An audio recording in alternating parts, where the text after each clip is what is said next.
Hey everybody. Hope y'all are having a good week, had a good weekend, wherever you're at as you're watching this. Today we're going to go over focus groups.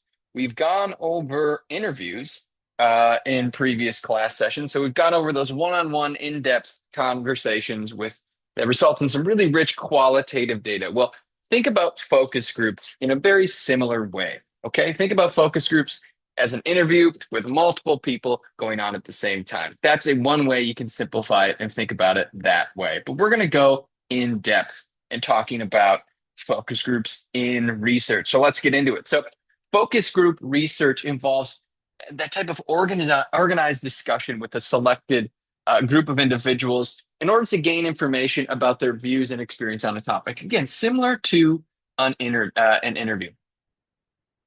And focus group interviewing is particularly suited for obtaining several perspectives about the same topic. So, the benefits of focus group research include gaining insights into people's shared understandings of everyday life and the ways in which individuals are influenced by others in a group situation. So, problems can arise, though, in focus groups, as you might imagine, when attempting to identify the individual from the group view, right? So, what are those individual views versus the group setting view? As well as some sort of practical arrangements for conducting focus groups. These all can be fairly difficult things and challenging, but we'll get into all of that. And then I want to highlight too, before we get in, the role of the moderator is significant here. And you, as the researcher, are the moderator of a focus group. So, good levels of focus group leadership and interpersonal skill are really required to moderate a focus group successfully. And that's different than the role of the interview when it's just a one-on-one interview. We'll talk about those differences. So again, think of focus groups as a form of group interviewing, but it is still important to distinguish between the two. So group interviewing uh, um, involves interviewing a number of people at the same time, the emphasis being on questions and responses between the researcher and participants. So you're doing a bit of that. But focus groups take it even a step further than just a basic idea of a group interview.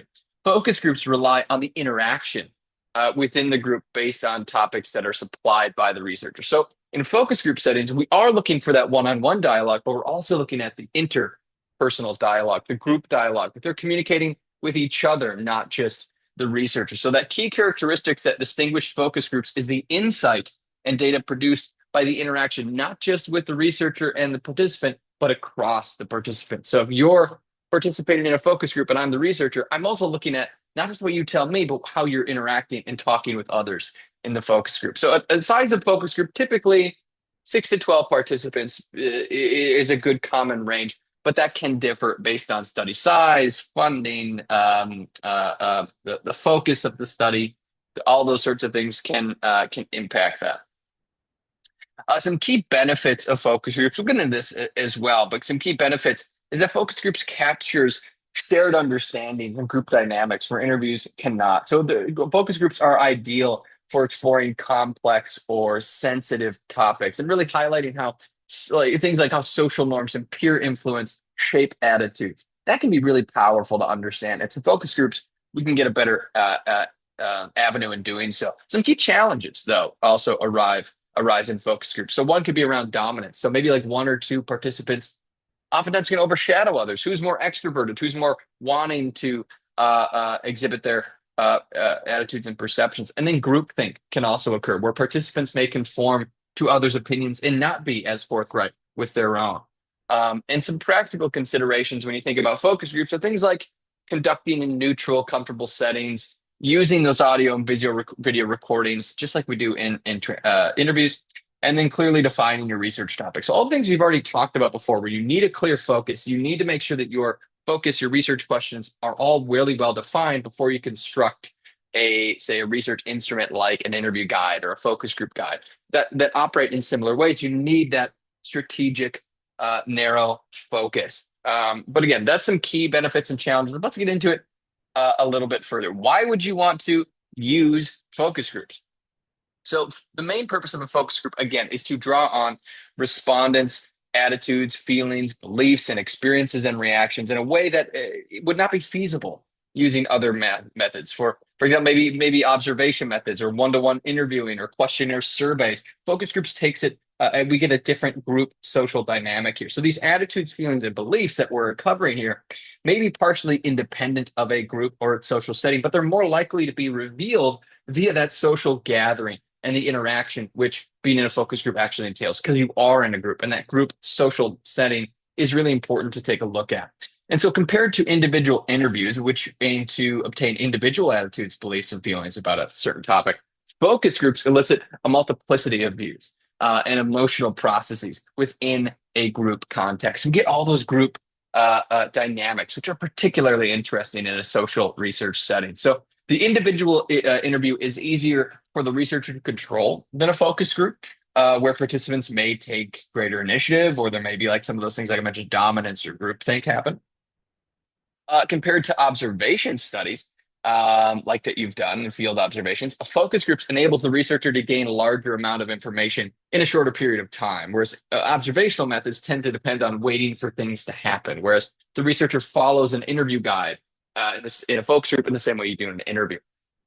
So in this sense, focus groups are not natural events. They're organized and orchestrated events. Focus groups are particularly useful when there are power differences between the participants and decision makers or professionals, when the everyday use of language and culture in a particular group is of interest, or when one wants to explore the degree of consensus on a given topic. These things can help us, particularly through focus group settings, really uncover some interesting findings, some deeper truths. So, some key advantages, again, of focus groups is that social setting where we're gathering respondent information within that more dynamic, interactive group environment.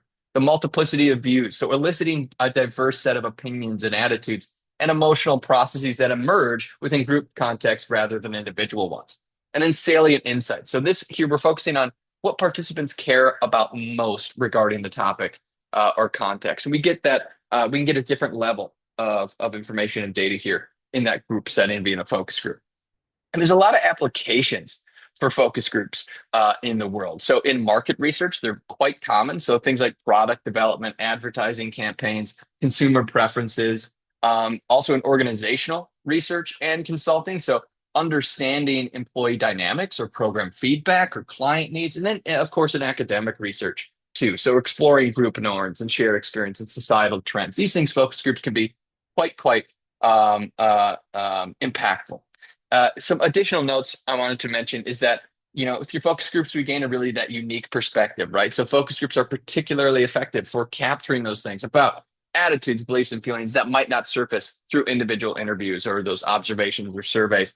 And that interactive data of the group is also particularly insightful in certain research focuses. So how we can reveal here how individuals' perspectives evolve or solidify through those social dynamics. That can be really interesting.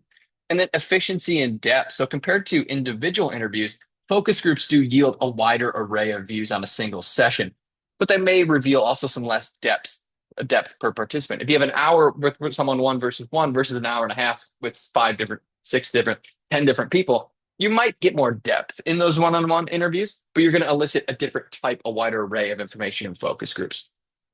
And also compared to observation studies, focus groups provide structured discussions that elicit really rich information without waiting for events to occur naturally.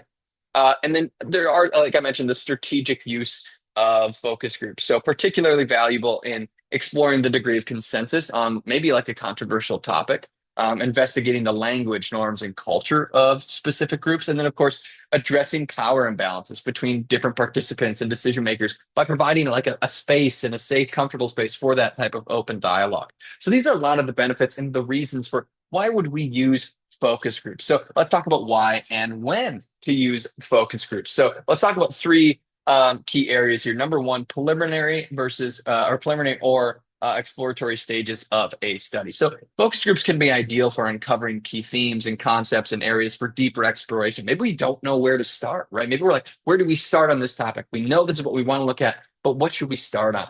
Focus groups, entry-level exploratory focus groups can help give us some direction of where to go in research. Developing research tools as well. So you can see can help to develop hypotheses, research questions, and questionnaire content. Focus groups can aid in the creating of these things. So again, kind of to the first point, when we don't know where to go yet, or when we need some sort of foundations, focus groups can be a great entry level for us there. And then triangulation and validity testing. So focus groups help to complement other methods to enhance reliability and objectivity and the robustness of findings. So triangulation can be really important. So what is triangulation? Remember, we've talked about it. Um, we've already talked about in both the quantitative unit and our first few stages in the qualitative unit. Triangulation involves employing multiple approaches in a study to collect and analyze data. And what that does, it ensures greater accuracy and validity. If we're coming at something at just one angle compared to six or seven or three or two, those multiple angles help to solidify and ensure that we are getting more accurate results. So there's different types of triangulation. So there's data triangulation, where we're correlating findings across different periods, time periods, different people, different locations. There's investigator triangulation. So comparing insights from multiple researchers analyzing the same data. There's theory triangulation, where we're integrating multiple theoretical perspectives to interpret the same findings. And then there's also methodological triangulation, where we're combining results from various data collection methods. So that's where I've been talking about. That methodological triangulation is really critical, especially in like mixed methods approach. So that's where we're combining different methods like surveys, interviews, and focus groups all in one. And with focus groups too, there's a flexible application of focus groups where they can serve as a primary method or even a complementary method to other research techniques that are being used. And focus groups can be used there in that exploratory sense or in a way to enhance data richness. So there's a lot of uses for them. They also, like I mentioned, helps to enhance reliability. And then objectivity and validation also on that same way, right? By involving multiple either researchers or multiple methods across these contexts can be particularly useful. So a few overall or more general strengths and limitations as well of focus groups. So starting with the strengths, I mentioned they're flexible, right? Focus groups adapt well to diverse research questions and populations and settings, and they allow researchers to explore unanticipated topics that emerge organically during group discussions. So let's say something comes up. You, as the researcher, you can be flexible, and this person mentioned this. That wasn't necessarily on the research instrument or the interview or focus group guide, but let's dive into that further because that's really interesting. You can't do that in more structured methodologies like, say, a survey. They're also exploratory. So focus groups can be really ideal for generating ideas and uncovering themes and developing hypotheses for further study. Especially, this can be useful in early stages of research for understanding really complex social phenomena at a more foundational stage. They're complementary, so they can complement other methods well. So pairing focus groups with quantitative methods, for example, like surveys, can enhance study depth through methodological triangulation, like we just mentioned. And then focus groups can also provide context or explanations for patterns observed in other data. So again, combining multiple methods. We talked about mixed methods approaches. And then four, they're interactive and in-depth information. So the group dynamics encourage participants to build on each other's responses, and that can reveal really nuanced views and emotional processes at the same time. And so this sort of interactive and in-depth information can provide insights into those shared norms and values and group-specific cultural components. That can be really, really useful and really, really interesting. There are also some limitations here as well with focus groups. So one, limited generalizability to wider populations. So findings are context specific and tied to the unique composition of the specific focus groups. So the small non-random sample used in focus groups, it's not representative of larger populations that you might get more of with things like quantitative studies and larger surveys. They're also time intensive. So focus group, the planning, the recruiting participants, conducting the actual sessions, transcribing the data, all those things require significant time and resources, similar to the interviews. And then number three, it would leave an additional layer of complexity, right? Because you're recruiting multiple individuals for specific sessions. And then also, they're more difficult to control. So group dynamics can sometimes derail discussions or lead to dominance by one or more participants, and managing diverse viewpoints and ensuring everyone has an opportunity to speak requires strong moderation skills. So the role of the moderator is what we're going to talk about next, actually. And just a couple additional points, though. I want to highlight that focus groups are best suited for exploring the questions of how and the questions of why rather than determining how much or how many, those more quantitative questions. Think of those quantitative questions, what, how much, how many, versus these qualitative questions like with interviews and focus groups, the hows and the whys. Uh, the role of the moderator, like I just mentioned, is also critical to managing discussions and ensuring that you get really good data and that everything goes smoothly. And we'll talk about that in the next slide. And then I want to also mention that ethical considerations, so such as ensuring confidentiality and creating a really comfortable and safe space for participants to share openly, that's really critical in focus groups. And this, in a similar way, it is interviews, but even it's more complex, right? Because there's a group setting. So that's really, really important considerations. So the role of the moderator in focus groups, you have some key responsibilities. And you are the researcher or the moderator. So you're the person asking the questions, moderating the group conversation as the researcher. So some five key responsibilities here. One, you're providing clear explanations to the purpose of the group. Why is everyone here? Make sure everyone's on the same page. Two, you're helping people feel at ease. And what that does is it helps to foster more open communication. When you're more comfortable, you're more likely to share open and honest thoughts more readily.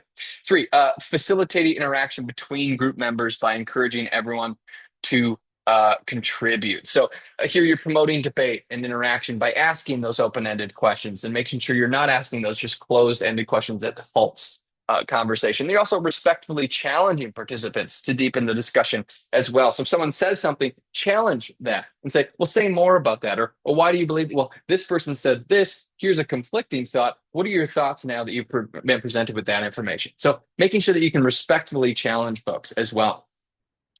You also have to keep the focus group session focused on the topics at hand and manage that time effectively. Make sure that the discussion does not get derailed. If they're going, if say they're having a really good conversation, but they're going completely down a path that's not related to the study, we need to get back. And the role of the moderator is to hone in that conversation, and that can be tough, right? To interrupt people who you are really valuing their time that they're there, but making sure that that time is used wisely. And then you also have the role, number five, a responsibility to avoid these key things. So, like favoring particular participants or allowing them to dominate the discussion, and then also avoid giving personal opinions or influencing participants toward any specific position. You, same with in interviews, you need to be very neutral and that you do not want to elicit your personal opinions to make sure that you get to a more authentic point in the data. Expanding again on the role of the moderator. Let's talk about these six. This is a little bit of a repeat, but I think presenting in this way also helps to solidify a bit of it. So one, you're going to set the stage. So you're going to begin a focus group by clearly explaining the purpose and objectives of the focus group and establishing ground rules for respectful discussion and ensuring confidentiality to create a safe space for sharing. You want to do that right up front. You also, number two, want to encourage engagement. So you want to use inclusive strategies to involve those quieter participants. Things like directly inviting them to share their thoughts. So Susie is a little bit more quiet than Becca over here. I want to make sure that at some point I directly call on Susie or directly make a point to make sure that her voice is heard on a subject. You also want to encourage engagement by acknowledging and validating contributions without overtly agreeing or disagreeing to maintain neutrality. Maybe we want to maintain neutral. We also just want to hear someone talk and then move directly on. You want to say, thank you for that opinion, or thank you for that consideration. Make sure that you're validating those contributions in a neutral way. And then number three, maintaining focus. So gently redirecting the conversation if participants do go off topic and using prompts or follow-up questions to bring the discussion back to the research objectives. Again, very, very important. Number four, promoting interaction. So this is different than encouraging engagement. Encouraging engagement, again, is making sure that folks' voices are heard. Promoting interaction is where you're encouraging participants to respond to each other's points rather than solely addressing the moderator, which is you, the researcher. So you're posing comparative or hypothetical questions to stimulate diverse perspectives and dialogue. So probing questions or making sure that you're trying to promote conversation between the participants to really encourage and promote that group dynamics, that group setting that's so important in a focus group. And you also, number four, to that end, want to manage group dynamics. So monitoring for dominant or disruptive participants and tactfully ensuring that balanced participation. And then be prepared to mediate conflicts or tensions if they arise between the participants. If they have differing viewpoints and they're very passionate about it, So maintaining a constructive atmosphere is also a really important role of the moderator. And then avoiding bias, like we mentioned, right? I already mentioned in the prior slide, stay neutral in tone or wording. Avoid leading questions that could guide participants towards specific answers. Refrain from revealing personal opinions or nonverbal cues that might influence the discussion. Lastly, a couple additional tips for moderators. So practice active listening. So same way in interviews, right? So summarize or paraphrase participants' points or show understanding to keep discussion on track. Maintain eye contact, nods, encourage, acknowledging and validating those contributions. Also, be adaptable. So be ready to probe deeper into unexpected but still relevant topics that may emerge during the session. And then you also want to reflect after the session. So evaluate what went well and what could be improved for future focus groups. So these are the types. I've conducted many focus groups. It's always a unique challenge. Every single focus group is different, just like every interview is different. And if the main thing, a really key thing I want to point out is that you're never going to get it right. You're never going to be totally perfect. And you're never, especially when you start. And these things, a lot of these things I mentioned, these on the slides there, those 1 through 6, those things get solidified. And you really learn those things the more and more you do them. You learn kind of on the job, right? Through interviews and focus groups, it can feel so clunky the first times you do them. But it's about repeat and doing it and practicing it. And it becomes like a second language almost. It's a second way to communicate with people. It's a really unique skill set that interviewers can get and researchers can achieve through doing it, but it takes that repeat practice. So maybe you'll do that in some of your qualitative studies going forward.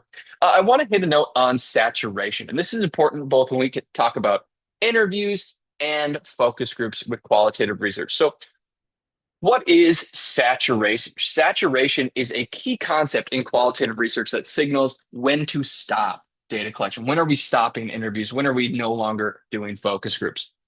Saturation occurs when repeating patterns or themes consistently emerge and really no new novel insights are being gained. So think of it as the point of diminishing returns in the research process, where we're doing more interviews, but we're not gaining any more insights. That's when we know that saturation has been hit. So how does it work? So as you conduct interviews or focus groups or observations, certain themes and ideas will start to occur and recur. And that's part of the coding analysis process. So by the time you've reached saturation, your data will likely reflect the range of perspectives present in your sample population that you've been looking at. So when will saturation happen? So there's different types of ways saturation will happen. In homogeneous samples, if participants share really similar characteristics or experiences, think of like professionals in a very niche industry or a specific organization, you may reach saturation quickly after 5 to 10 interviews or a couple of focus groups.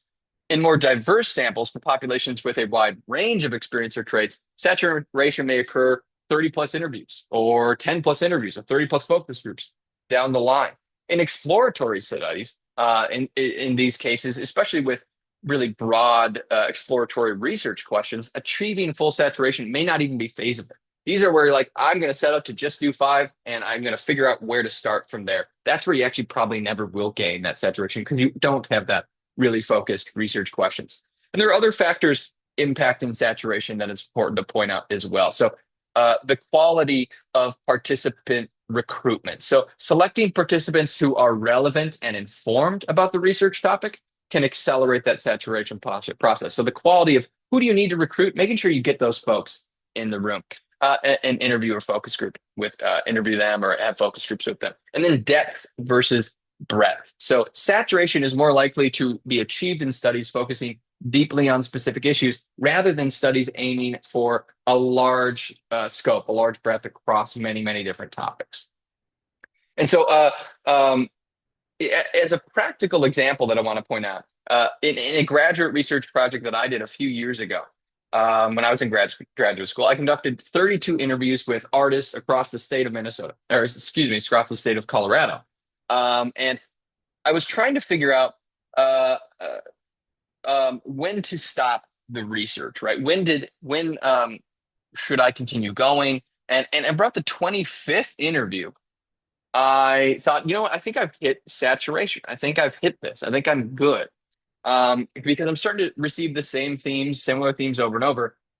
And so that was a key element of okay, I've probably hit saturation. But to that point of quality of participant recruitment, there was also a point where I looked at the demographics of the interviewees that I have recruited, and most of them were white individuals. And what I was trying to look at in this study was the experience of artists in specific settings. And I thought, well, those experiences are not being represented by people of color, for example, and especially women of color in this study.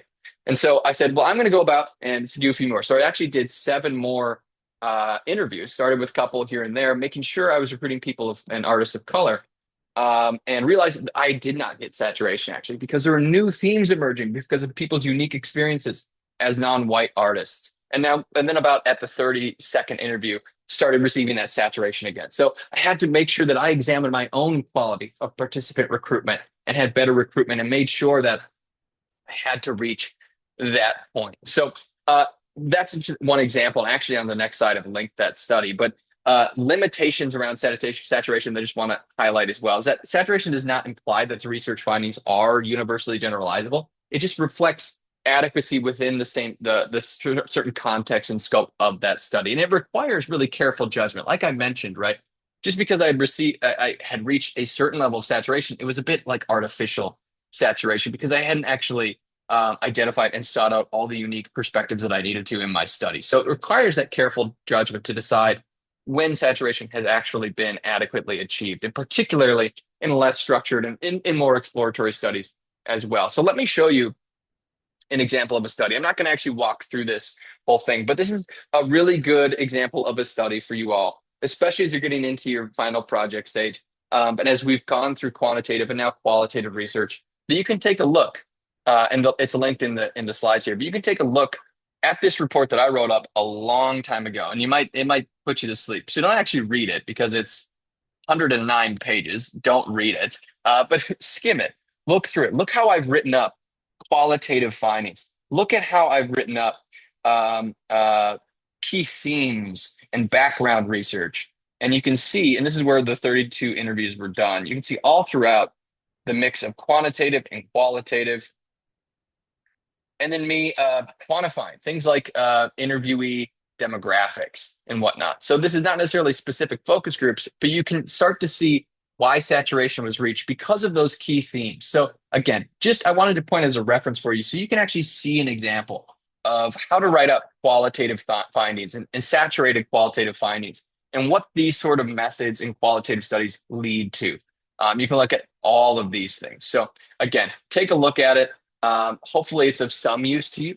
I'm sure it potentially can be, but that's really all today. So today I just wanted to go over focus groups. Hopefully this was useful to you to see. And again, you're not going to practice focus groups in this class. You doesn't have the capacity or resources to do that. You're doing interviews, which is great.